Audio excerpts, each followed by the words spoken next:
un camino eterno, progresivo y expansivo. Suelo yo habitualmente analizar mucho lo que predico. ¿Para qué? Para no salirme de lo que Dios necesita que se predique. Y Dios siempre necesitó que se predique de una cosa, de Cristo. Mientras haya Cristo, vamos a andar bien en lo que respecta a las predicaciones.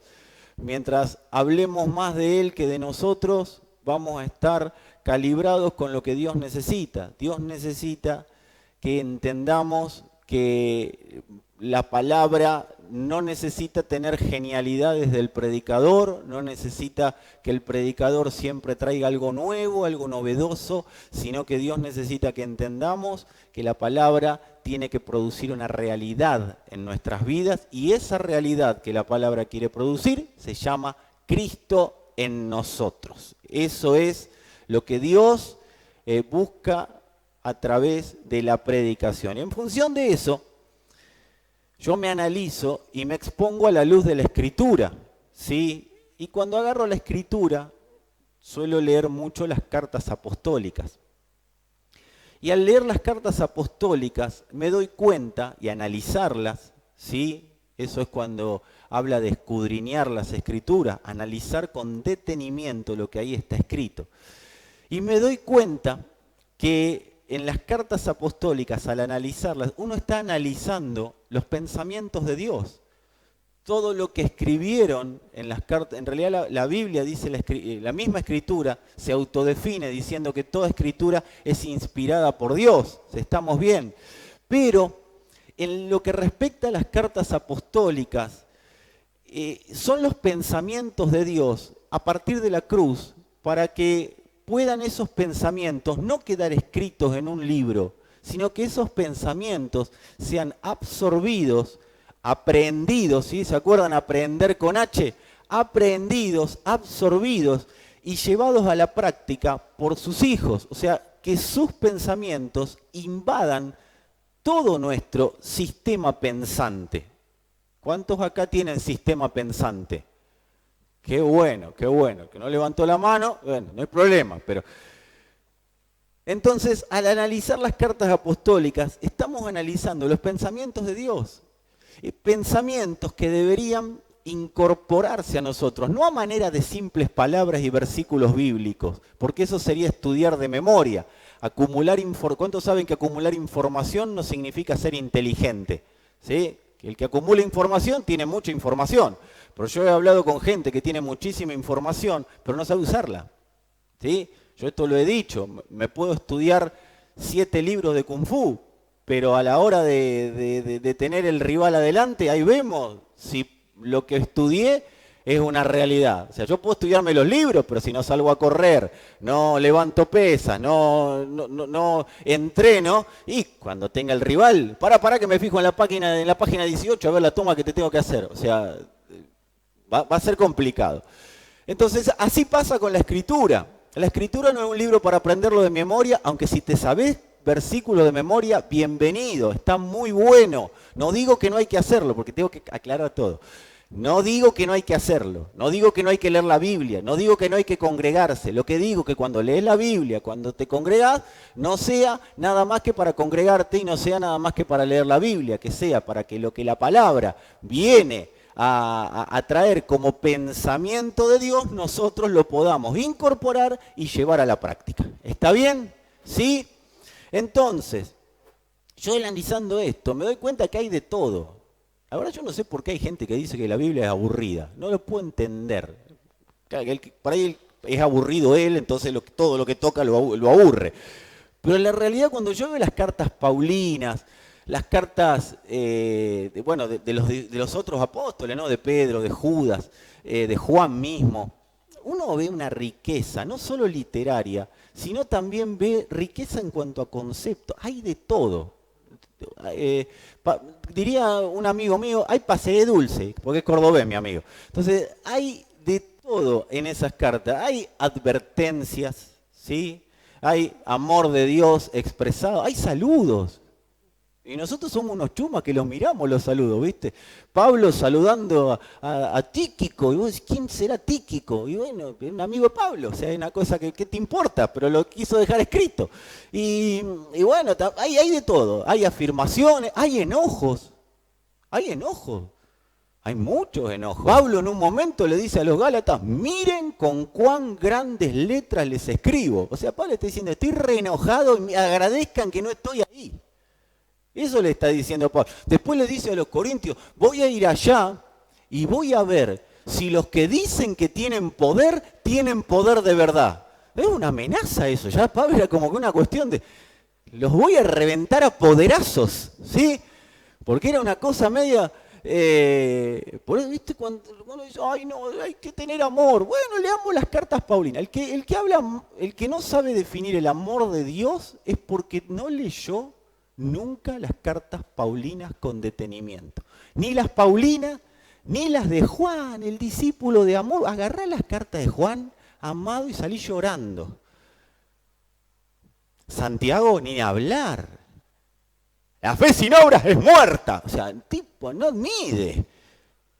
Oh, almas adúlteras, ¿hasta cuándo? O sea, no es ¿y qué quiso decir? Y eso quiso decir.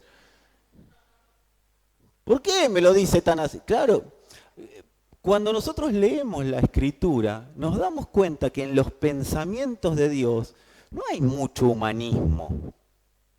Hay manifestaciones de Dios sobre cuestiones que tienen que ver con, la mayoría son correcciones, ¿sí?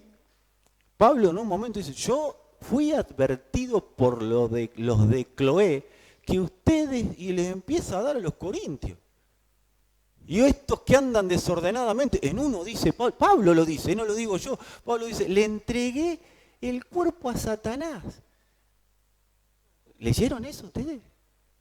¿O no lo leyeron? ¿Sí? ¿Cuántos leyeron esa parte? Léanlo, está en Corintios, está en la Biblia. Entonces, hay mucho en función de correcciones. Después el que le entregó el cuerpo a Satanás, tengan paz. Parece que fue salvo porque dice que se arrepintió y que volvió, estaba todo bien, ¿sí? Entonces, y lo vamos a encontrar allá en el cielo y le vamos a decir, ¿cómo fue, che, eso? O sea, le vamos a poder preguntar algunas cosas. Pero todo esto que hay es en función de una sola cosa. Para lo único que los apóstoles usaban las cartas paulinas, las cartas apostólicas, para lo único que los apóstoles usaron las cartas apostólicas fue para corregir el rumbo en función de la expansión, del avance de Cristo en la tierra. Como no había tiempo, no había mucho tiempo, Pablo, ¿puedo hablar con vos? Y Pablo a los 2 años aparecía, porque no tenía ni WhatsApp. Y de última Pablo hagan una cosa, júntenme todas las preguntas y mándenmela en una carta. Y él le contestaba. Entonces no estaba esto como de, aparte los perseguían, o sea que no era como una cuestión de estar ahí, nos juntamos los martes, nos juntamos los viernes, por eso cada vez que se juntaban lo valoraban como si nada, como que la última vez. Y es más, quizás para algunos era la última vez. Así que todo era en función del avance de Cristo en la tierra. Toda corrección, toda palabra predicada es en función del avance de Cristo en la tierra. No hay otro objetivo para Dios. No hay otro objetivo que tenga la iglesia que no sea el avance de Cristo en la tierra. Vamos a leer algunos fragmentos de la Escritura. El primer fragmento que quiero leer está en Mateo, capítulo 11, verso 12. Voy a leer la traducción lenguaje actual, ¿sí? Porque es la que me parece que se adapta mejor a lo que vamos a estar expresando en esta noche. Mateo 11, 12, traducción lenguaje actual, dice: desde que Juan el Bautista comenzó a predicar hasta ahora, recuerden que Juan el Bautista era el que preparaba el camino para la venida, en realidad no para la venida, sino para la manifestación del Señor, porque vinieron juntos casi, eran primos, estaban ahí más o menos en edad, pero Él preparó el camino para la manifestación del Señor. ¿Estamos bien? Desde que Juan el Bautista comenzó a predicar hasta ahora, el reino de Dios avanza a pesar de sus enemigos. Solo la gente valiente y decidida logra formar parte de Él. Estamos hablando de vos. Mateo 16, 18, lo voy a leer en la versión La Palabra hispanoamericana. Me gusta sacarlos de la rigidez, por eso vamos leyendo diferentes versiones. Dice así, el Señor hablándole a Pedro,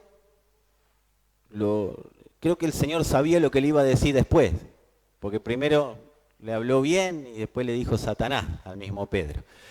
Le dice, por eso te digo que tú eres Pedro, y sobre esta piedra voy a edificar mi iglesia. Y esta es la parte que quiero que nos quede bien en claro. Y el poder del abismo no la vencerá. Y en otra versión, que capaz que es la que tienen ahí, dice, y las puertas del Hades no prevalecerán contra la iglesia. ¿Sí? Cuando está hablando de que el poder del abismo no la vencerá, no está hablando de una lucha vamos y vamos. Tenemos el mismo poder, el que gana zafa. No. Estamos hablando en el contexto de que el reino de los cielos sufre violencia, ¿sí? Entonces estamos hablando en el contexto de un poder que ya está establecido y un reino que vino a desalojarlo de donde se estableció. ¿Estamos claros? Entonces, lo que hace el poder del abismo no la vencerá, es que el reino avanza y el poder del abismo está y nosotros avanzamos. Y el poder del abismo quiere detener ese avance, porque donde avanza el reino de Dios, el infierno desaparece automáticamente. Y esto no se logra a los gritos, esto se logra con el avance de Cristo en cada uno de nosotros, en cada uno de los santos. Cristo produciéndose en los santos es un pie más en función de que retroceda el infierno. Así que yo no sé qué pasa en tu casa, pero quiero decirte que si Cristo es producido en vos, el infierno no tiene mucho tiempo más de vida ahí. Resumiendo, tiene los días contados. ¿Sabes cómo está el infierno? ¿Viste como los presos en las películas que está? Tiene fecha de vencimiento. Eso que está deteniendo el avance.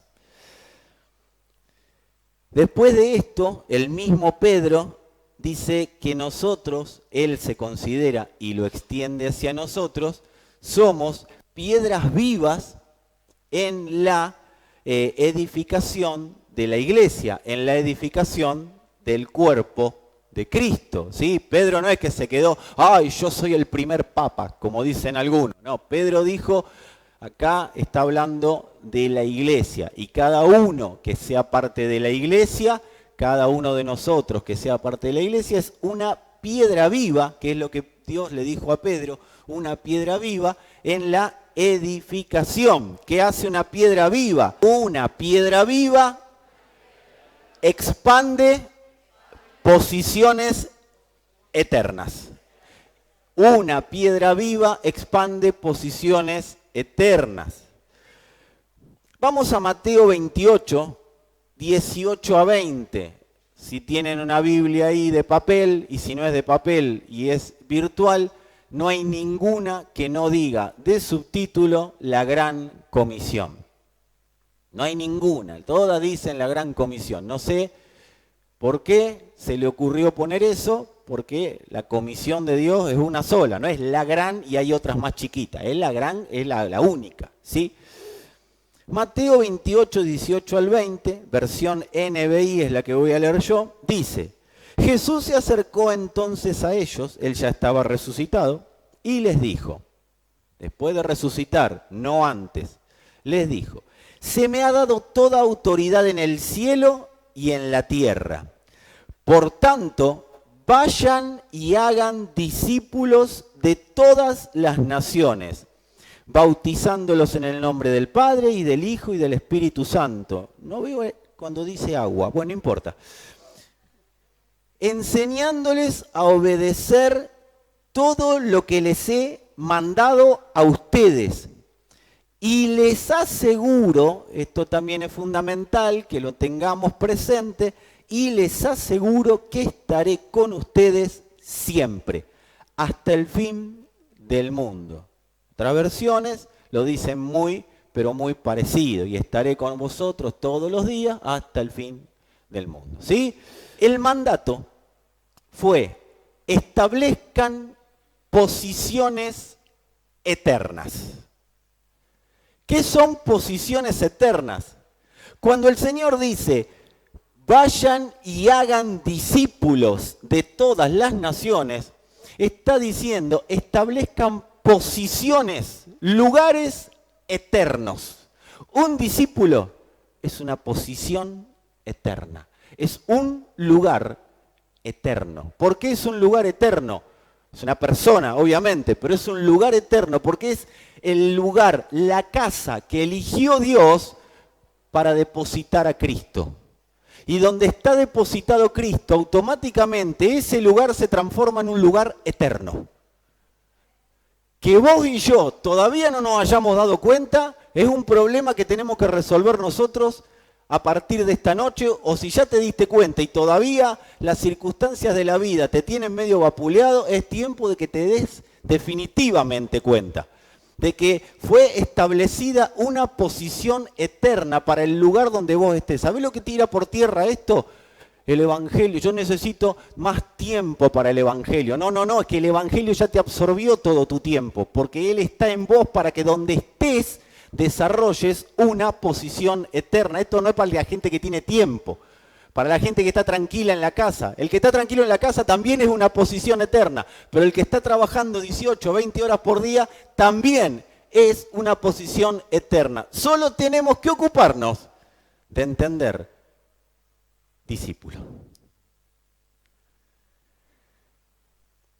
Dice que para establecer esas posiciones eternas, dice: vayan y hagan discípulos. O sea, establezcan posiciones eternas.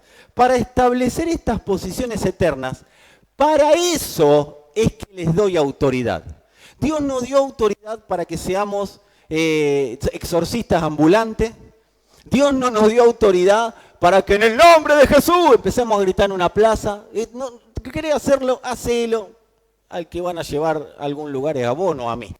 O sea, no hay problema en el formato. El tema es que la autoridad delegada por Dios hacia nosotros, y esto se termina de completar en Efesios 4, cuando dice que subió y dio dones a los hombres, por cuanto estableció a unos apóstoles, profetas, evangelistas, pastores y maestros. Esa es la autoridad que se le delegó a la iglesia.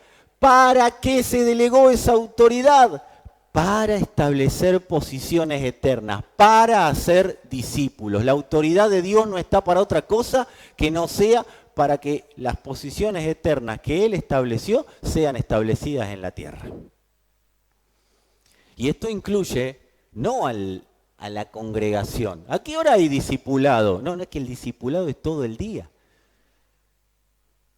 ¿Quién es mi discipulador? Y si sos un hijo, tu papá. Y pero mi papá no se dio cuenta todavía. Bueno, es tiempo de que se dé cuenta. O mamá.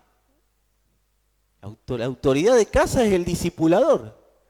¿A ustedes se creen que no, esto va muy vamos? Todo aquel que fue alumbrado por el Señor fue puesto en esta tierra para ser discípulo. Yo no sé hacer discípulo. Bueno, por eso tenés que ser discípulo, para aprender a hacer lo que Dios estableció. Esto le da sentido a tu vida y a la mía, amado.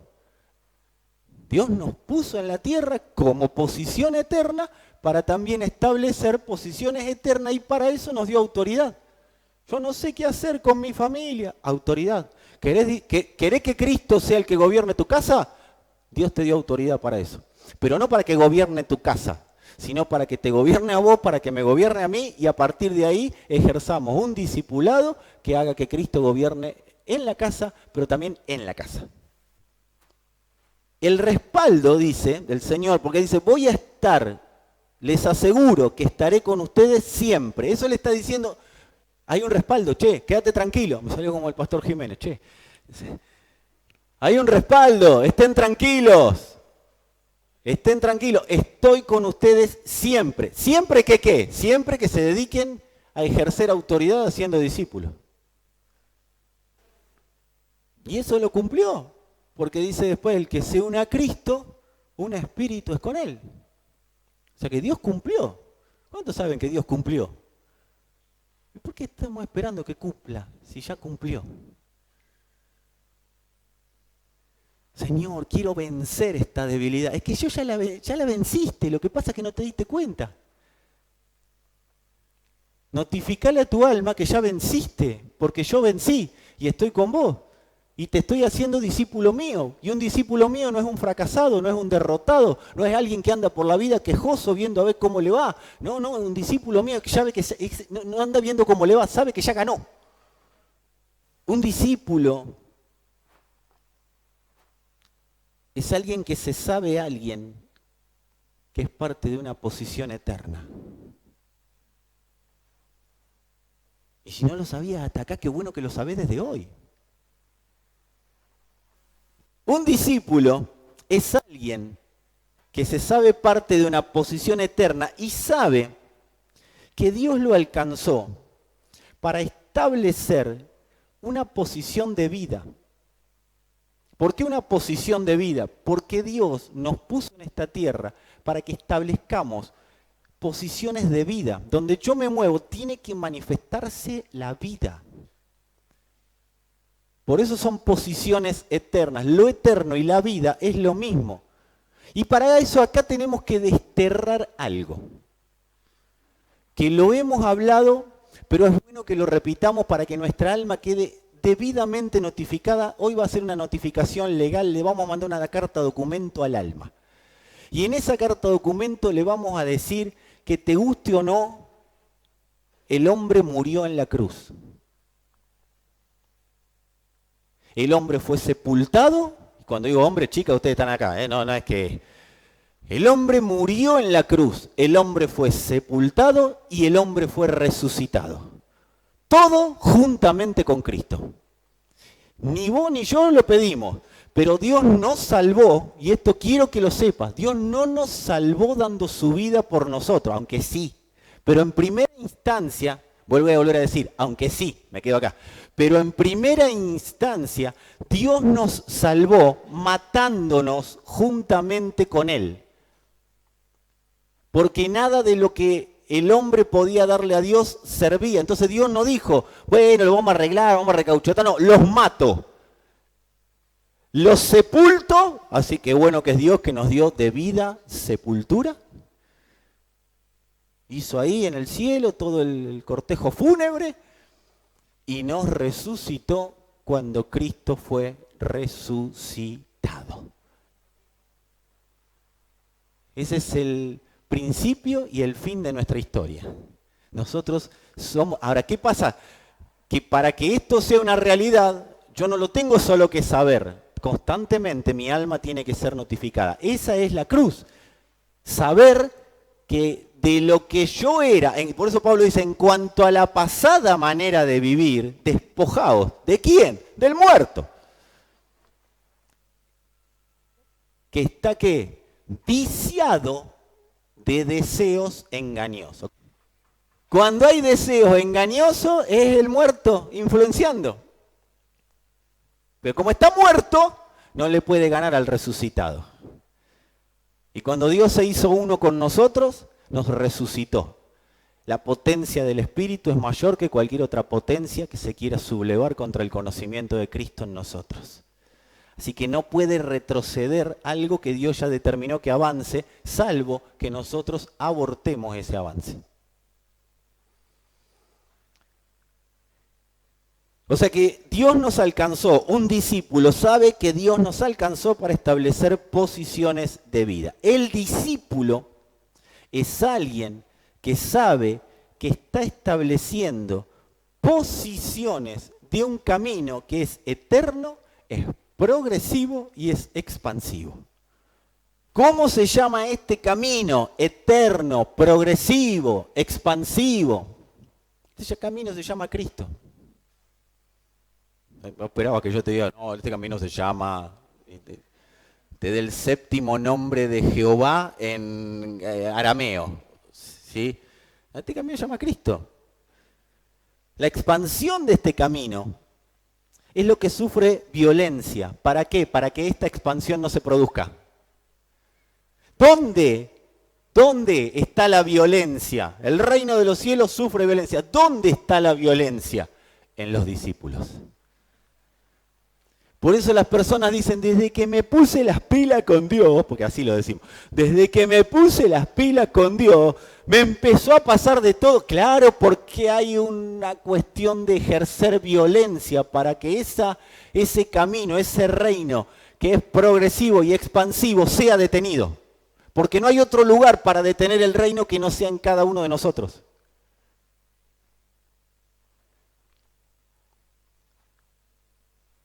Por eso, amados, lo primero que necesitamos enseñar y que necesitamos aprender en un discipulado es el cuerpo. Aprender a vivir como cuerpo. En ese camino en el que estamos. Aprender a vivir como cuerpo. ¿Por qué? Porque el cuerpo, la iglesia, fue diseñada para detener, para absorber y para no romperse ante la violencia que se ejerce para que el reino de Dios no sea una realidad en la tierra. Por eso cuando la gente dice, ay, con Dios todo bien, pero la iglesia es que es tu refugio. No refugio para que nadie me haga nada, es el refugio para que el reino de Dios que está en vos, que es Cristo mismo, cuando ejerza violencia, o mejor dicho, cuando se ejerza violencia sobre vos y sobre mí para que eso no se reproduzca, no te rompa ni me rompa.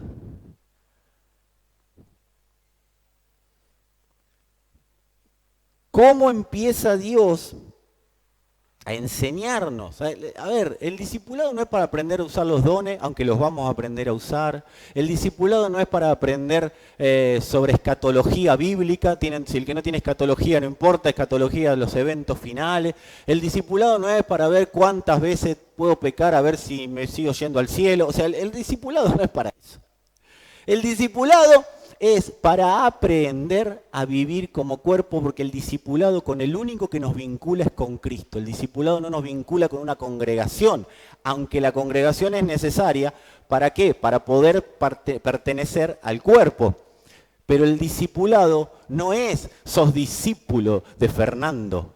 Ay, tenés discípulas, Sandra. No, estamos siendo discipulados. ¿Para qué? Para ser agregados, para aprender a vivir como cuerpo. Le estamos enseñando a todo nuestro sistema de creencias, que es un poquito indómito y rebelde, un poquito.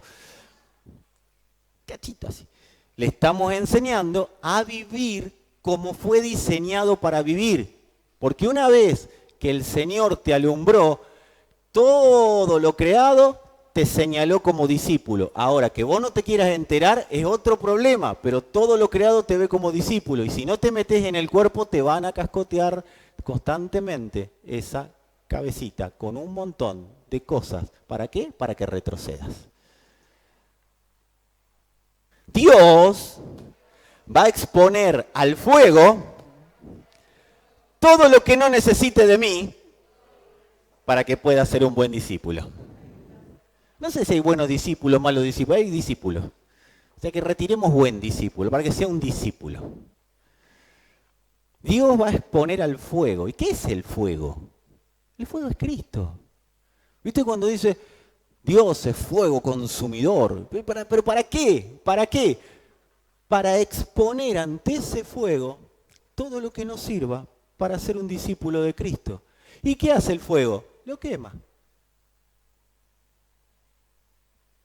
No, es que va a venir. Viene la bola de fuego. ¡Puf! Murió el mundo. No. No, esto es simple. Dios expone ante el fuego todo lo que a Él no le sirve para que yo sea su discípulo.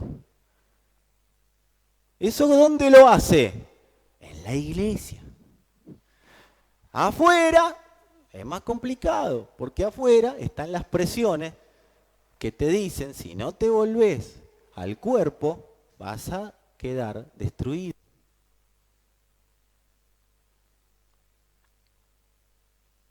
Todo lo que Dios va a exponer para que sea quemado son, ¿se acuerdan las masas que hablamos? No las masitas finas, o sea, las masas que están en nosotros, que leudan con la levadura de palabras que vienen de afuera. ¿Se acuerdan? Los que no se acuerdan, revisen las predicaciones, las 2 o 3 anteriores. Entonces, toda esa masa que leuda es la que ejerce violencia para que no avance el propósito eterno de Dios en nosotros. Esa masa va a ser expuesta al fuego para ser consumida. Porque el primer lugar de impacto para que de violencia, para que el reino no avance, está en nosotros. No andé buscando el diablo por todos lados. Está en vos y está en mí. ¿Quién es el primer abortero del propósito eterno de Dios? Yo mismo. Después está bueno ir a gritarle a los demás, abortero de acá, abortero de allá, me pongo el pañuelo celeste. ¿No haría falta pañuelo celeste si el propósito eterno de Dios no estaría siendo abortado desde los santos? No haría falta ni manifestación, porque sí, una sola manifestación, la de Cristo.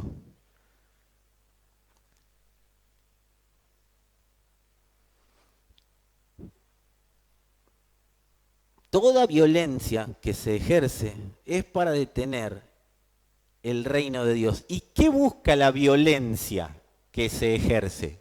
El reino de Dios sufre violencia. ¿Qué busca la violencia? Que los discípulos, los llamados a ser discípulos, deserten, se corran, desaparezcan de la escena, para que los discípulos no perseveren en la palabra. Para eso se ejerce la violencia. Dios transmite en tiempo real y los únicos que pueden decodificar ese lenguaje que Dios está hablando para juzgar a las tinieblas en el tiempo presente son los discípulos.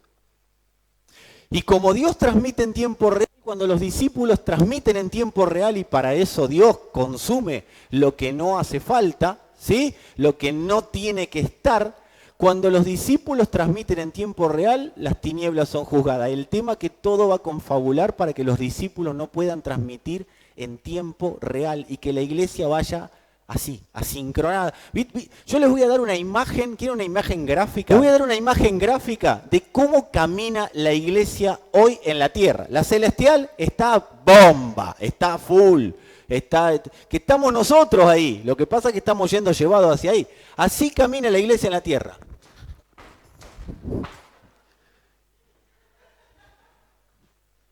Y de repente hay que correr,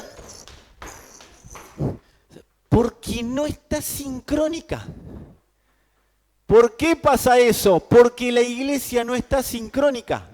Entonces vos tenés las células adentro, que somos cada uno de nosotros, toda revolucionada, no, que yo quiero comer pizza, no, que yo quiero comer arroz, no, que yo quiero comer... Todos quieren comer algo distinto, todos quieren avanzar a una velocidad diferente, algunos no quieren ni avanzar.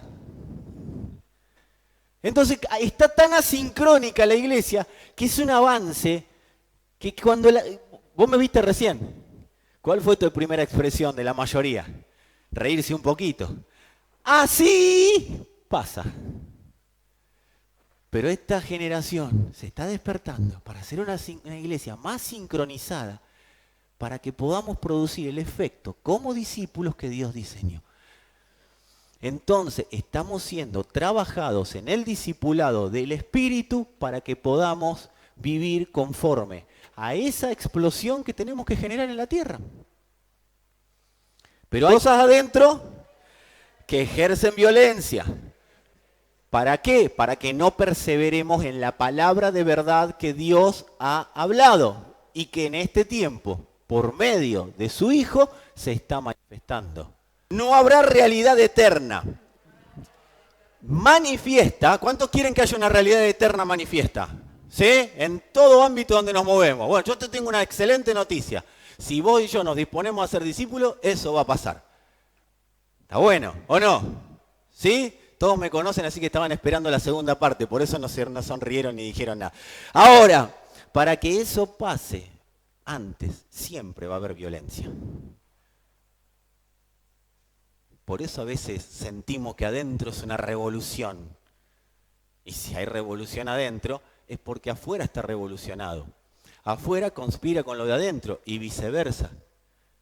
¿Para qué? Para que haya revolución, para que desertemos.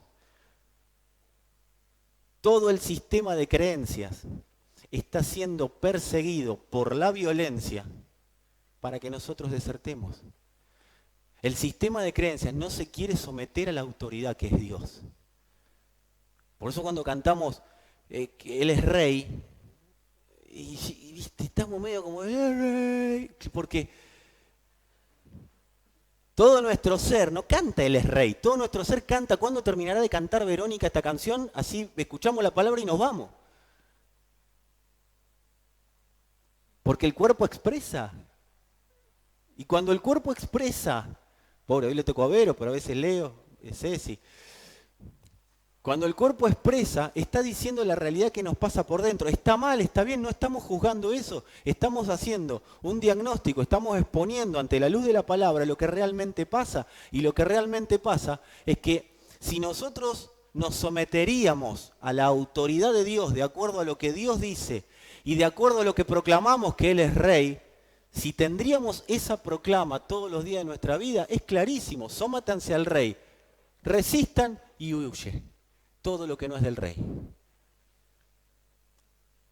Pero si tenemos infierno presente, más allá de que las tinieblas quieran ejercer violencia y demás, pero no podemos tener siempre el mismo infierno presente.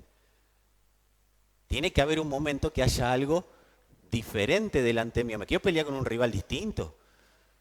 Siempre peleándome con el mismo. Entonces, ¿eso qué significa? Que Dios todavía no es Rey. ¿Y está mal? No, pero vamos a hacerlo Rey de una vez por todas. Porque Él lo es. Aunque como dice Hebreos, esto tiene que seguirse manifestando. Esta persecución que se hace hacia adentro, como toda persecución, genera escapismo. Genera ganas de escaparme, si no, no estaría siendo perseguido. ¿Para qué te persiguen? Para que te escape, también para agarrarte, ¿no? Pero cuando hay una persecución, genera escapismo. Nosotros estamos siendo entrenados en el discipulado de Dios para detectar los primeros síntomas de escapismo. Estamos siendo entrenados. Y estas palabras, que son muy generales, se van a desarrollar en los grupos, se van a desarrollar en diferentes predicaciones. No es que hoy capítulo escapismo. Y se terminó, vamos por el otro. Porque si fuera así de fácil el Evangelio, ya estaríamos todos recibidos de Cristo. ¿Sí? ¿O no? Pero no estamos recibidos porque esto es un proceso. Por eso hoy les dije, hay que volver para atrás, capaz, hay que ir para adelante. ¿Está? Necesito ser entendido ante el primer síntoma de escapismo. Yo te digo algunos que no están acá, pero vamos a pasar lista para juzgarlos, ¿sí? Para cuando los veamos. Queja.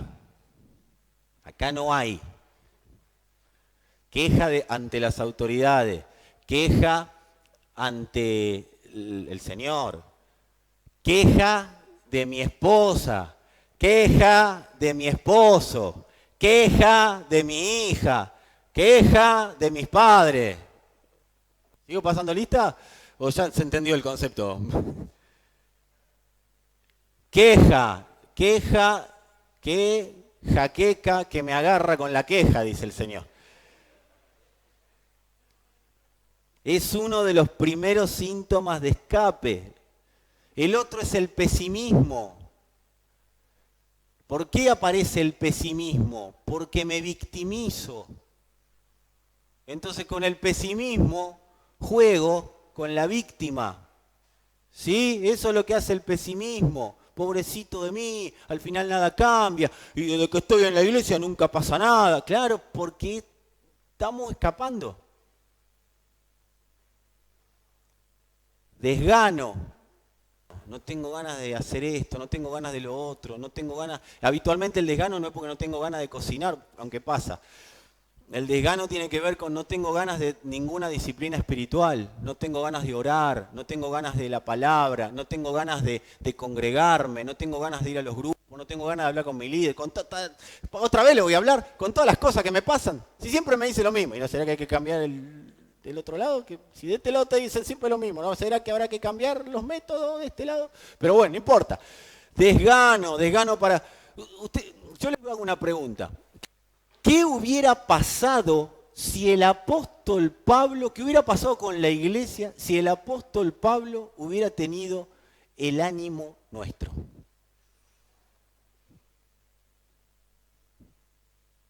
Y yo les voy a decir algo, más que Pablo hay en este lugar. Y no estoy hablando de mí, estoy hablando de vos. Nada más que no te diste cuenta. Porque la idea era que hoy estemos en un espíritu superior, con un entendimiento mayor, con una sabiduría más extrema de la que tenía Pablo. Porque la gloria de Dios va en aumento en sus hijos. Y a cada generación le puso un Cristo, el mismo de siempre, pero mayormente revelado. Ahora, que las generaciones lo quieran ver o no lo quieran ver es otro tema.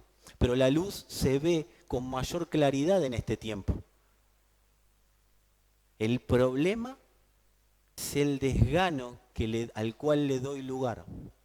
El desgano no es algo que me viene, es algo que llamo. Oh, estoy una cosa que duermas 1 hora, 2 horas por día, no tenés desgano, tenés sueño. Pero otra cosa es cuando viene el desgano para las cuestiones del espíritu. Y cuando viene el desgano para las cuestiones del espíritu es por una sola razón. Lo llamé por teléfono para que venga y se asiente en mí. Pero la vida de Dios, dijimos que se lleva toda muerte. Entonces, si hay desgano, es porque hay una violencia que se está ejerciendo contra la perseverancia que Dios ya vio de vos, porque la puso Él. Hay un perseverante en vos. Hay un ganador de batallas imposibles. Pero hay que trabajar para que la palabra desgano no sea una realidad y sea una realidad lo que Dios dijo. Enojos, acá no hay ninguno, así que esto lo paso rápido, ¿sí? No hay enojos. A mí tampoco, yo. Todos somos muy tranquilos en este lugar. Yo siempre estudié a los apóstoles, ¿viste? Y eran todos los primeros, había ahí 2 que eran celotes, que eran los terroristas, eran los de Al Qaeda o de ahora no sé cuál está, pero de esa época. Eran re terroristas. Pedro que sacaba la espada hasta para cortar la fruta. O sea, ¿qué hay hoy? ¡Uva! ¡Pah! Y Pedro le daba un espadazo. O sea, era loquito. Juan que dice, el discípulo amado. Él dice el discípulo amado porque en el Evangelio de Juan nada más dice que él es el discípulo amado. ¿Sí? Y el discípulo amado que se acostaba en el pecho, ¡ay, divino era Juancito! Y después le dice al primo, ¿no querés que Señor, con el primo al Señor, ¿no querés que hagamos descender fuego del cielo y que los destruya todos? Mirá qué amor que tenía, qué misericordia, qué divino, que estaban todos trastornados. Claro, tenía que haber un círculo de protección ahí, gente con carácter. Más allá de que eran un poquito complicados, pero una vez que él los discipulara, una vez que el Espíritu lo dijo, Pablo, te cuento, Pablito, no estoy de acuerdo, ¡pum!, piedrazo, ahí nomás, ni siquiera mediaba palabra de Pablo. No, porque ¿Dios qué? ¡Pum!, un piedrazo en la cabeza. Y se terminó la conversación con Pablo. Pablo era un loquito también. Pero no hay nadie, yo no encuentro ninguno acá de esos, che.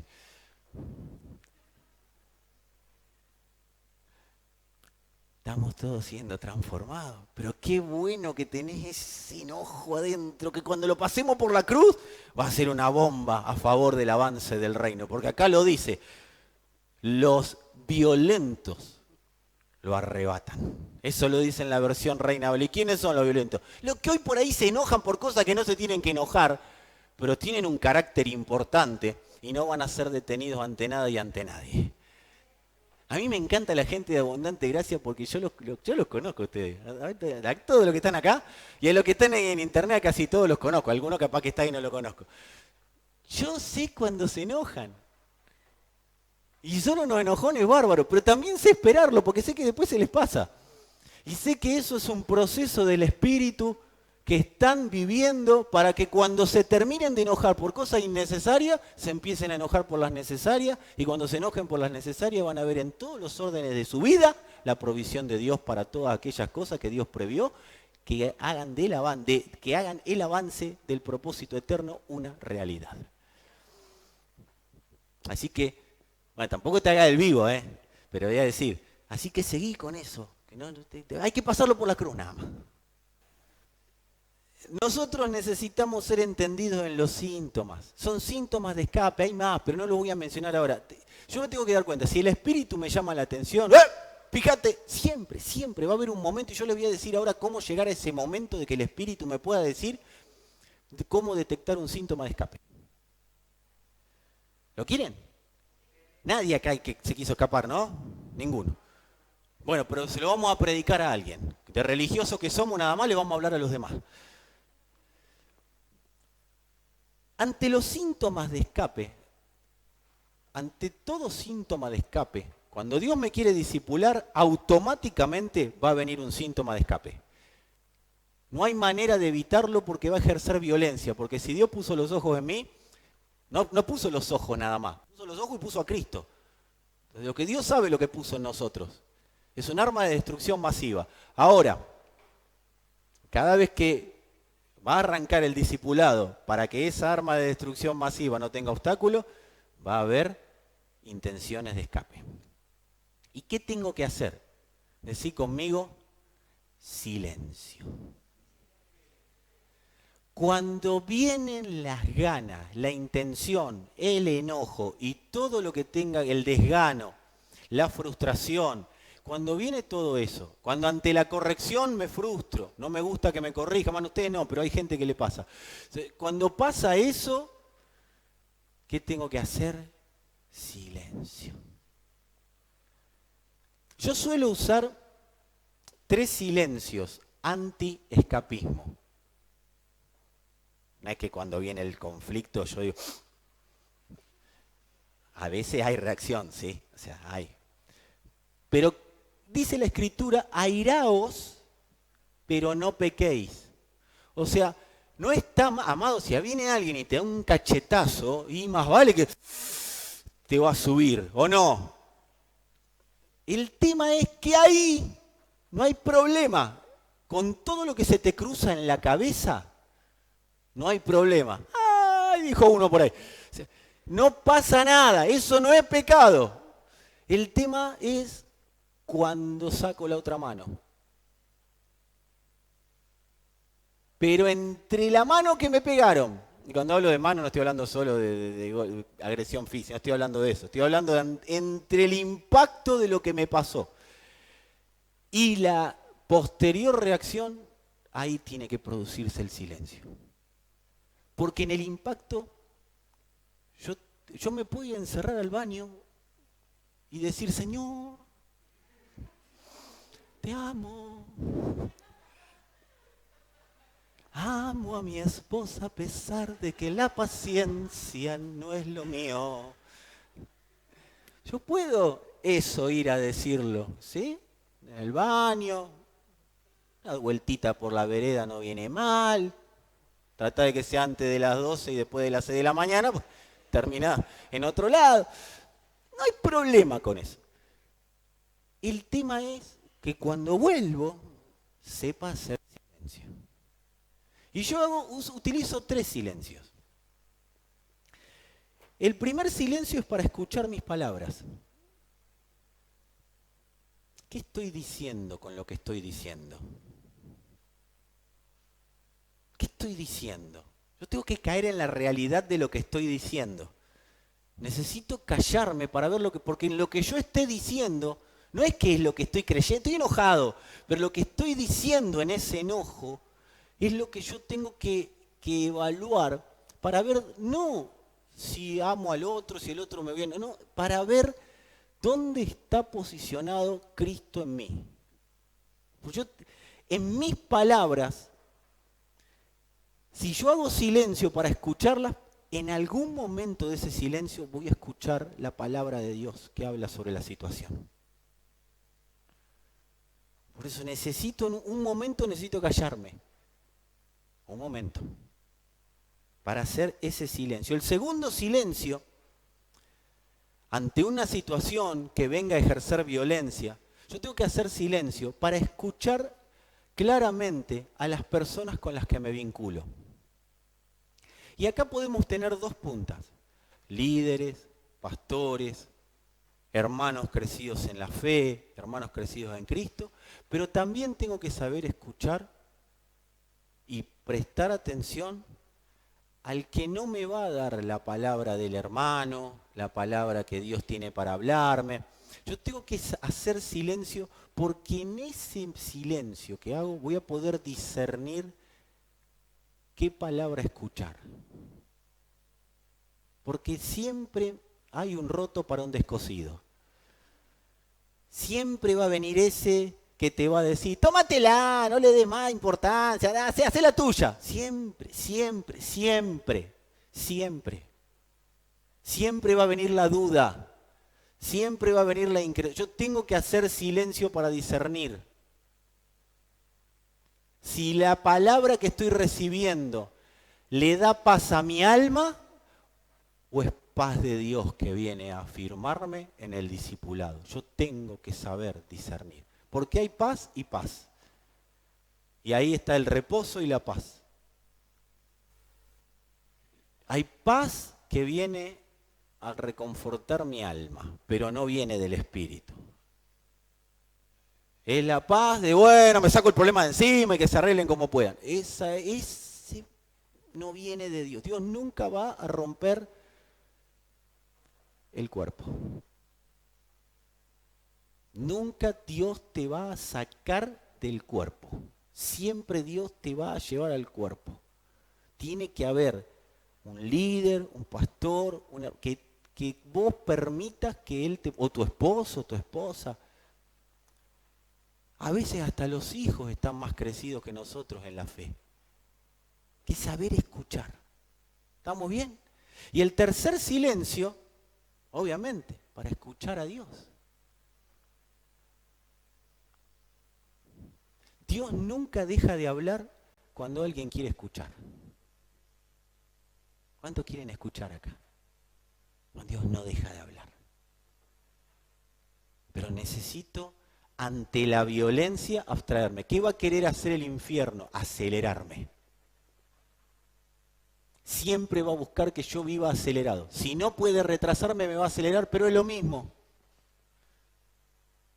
Es la misma inexactitud la que me mete. Me saca de exactitud de la palabra. Entonces yo tengo que saber callarme. Tengo que saber hacer silencio.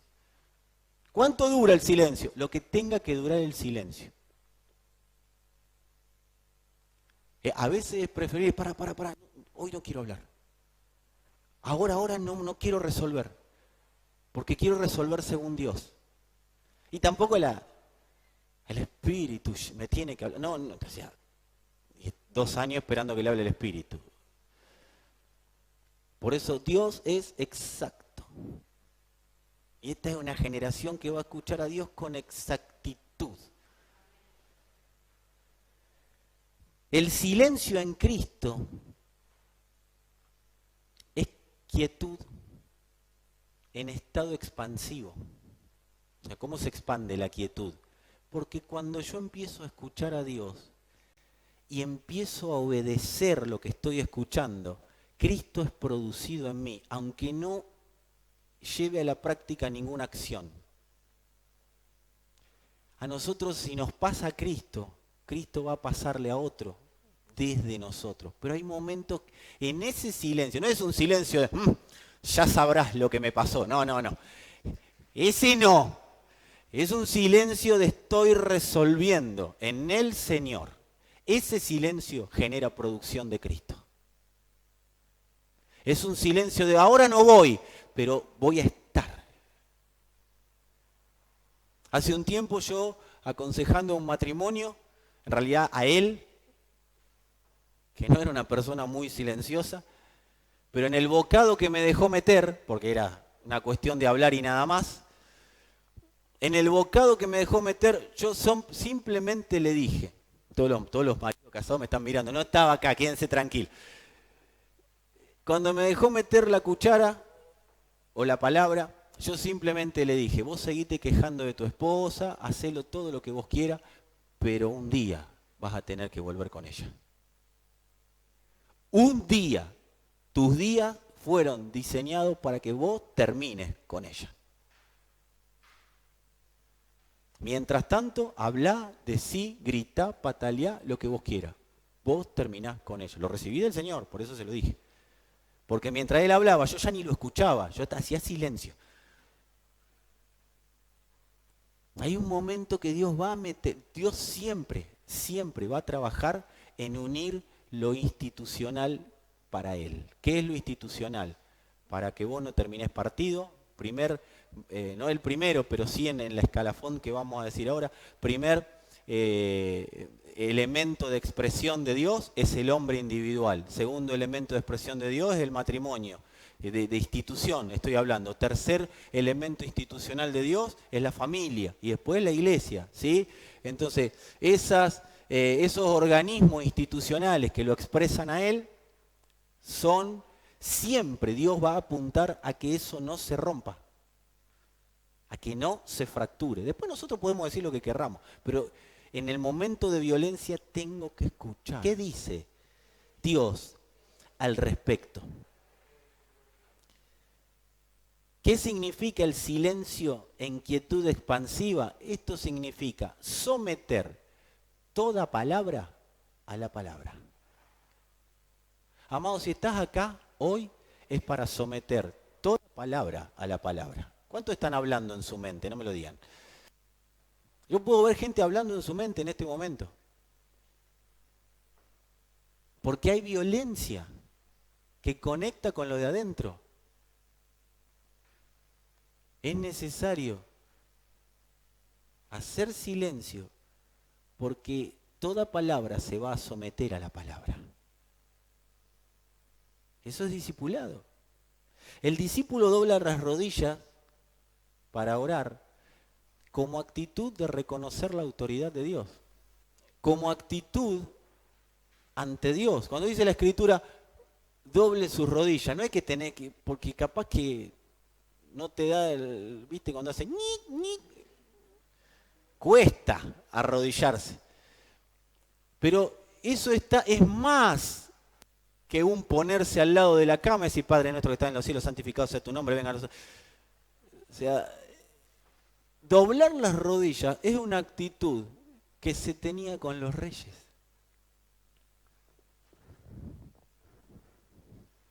Una actitud ante la autoridad.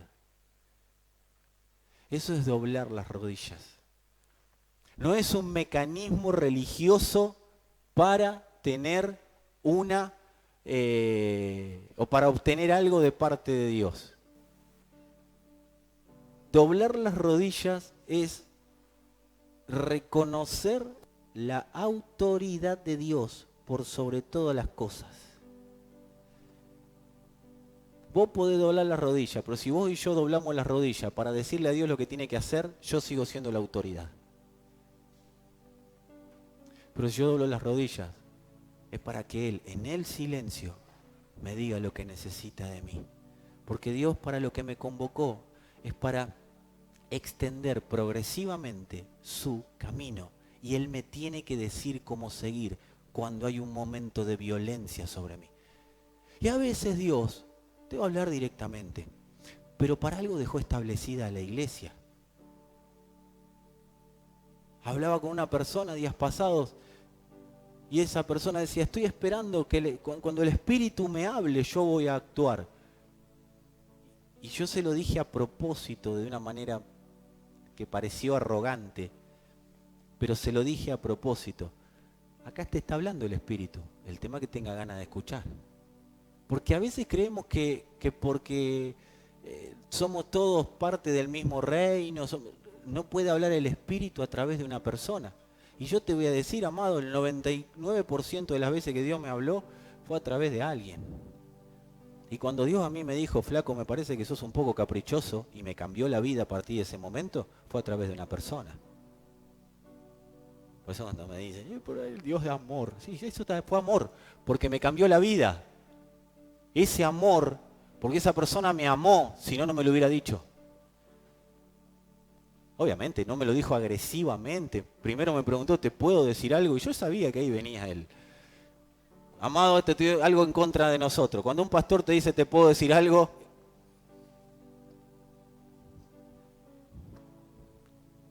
¿Les puedo decir algo?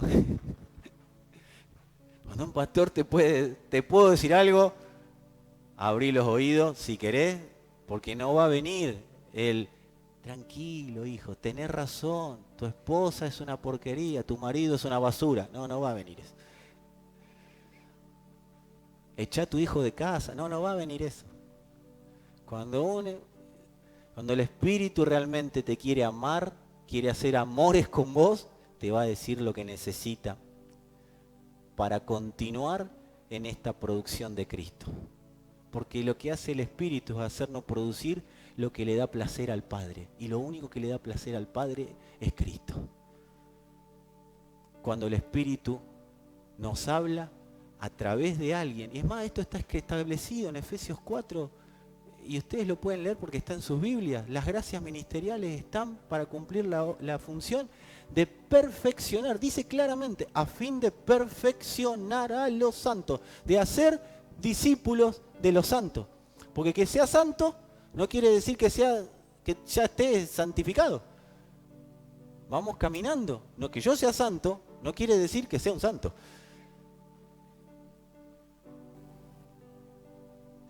Temor de Dios es hacer silencio ante su palabra. Un discípulo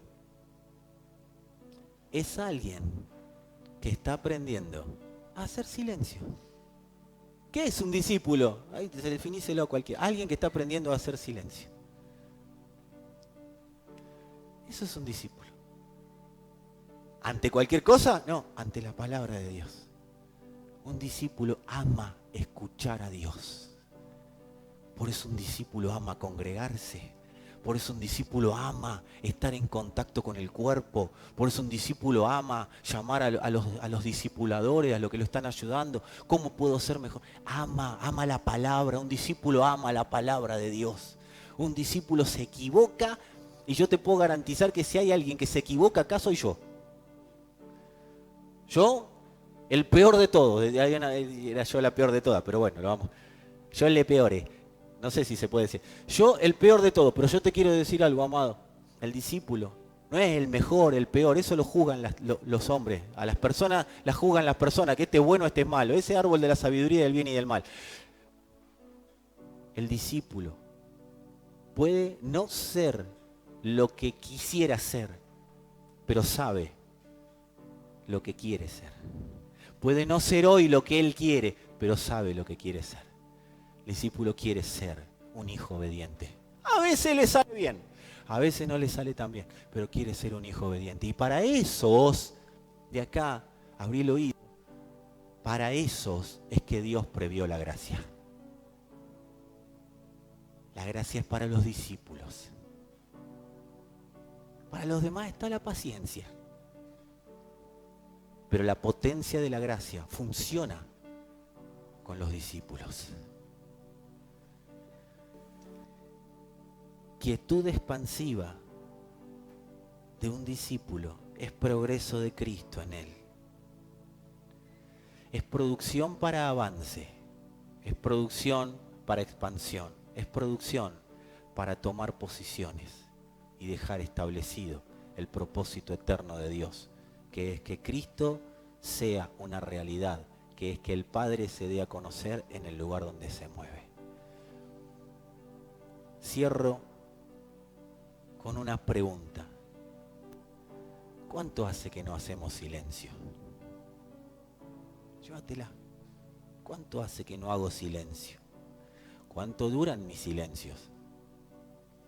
¿Duran lo que Dios necesita o duran lo que mi ansiedad necesita? ¿Cuánto duran mis silencios? Yo escuché una palabra como esta. Vine hoy, escuché esta palabra. ¿Hasta cuándo va a durar mi perseverancia en silencio en esta palabra? ¿Cuál es la fecha de vencimiento de la palabra? ¿Quién me va a dar el alta?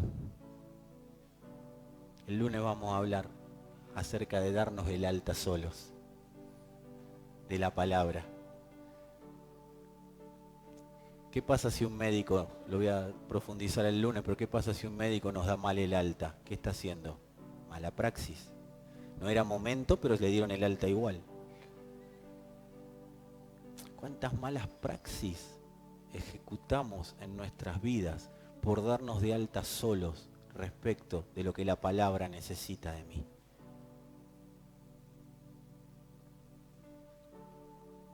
Todo esto lo vamos a saber en el silencio de Dios, que nos lleva a un discipulado.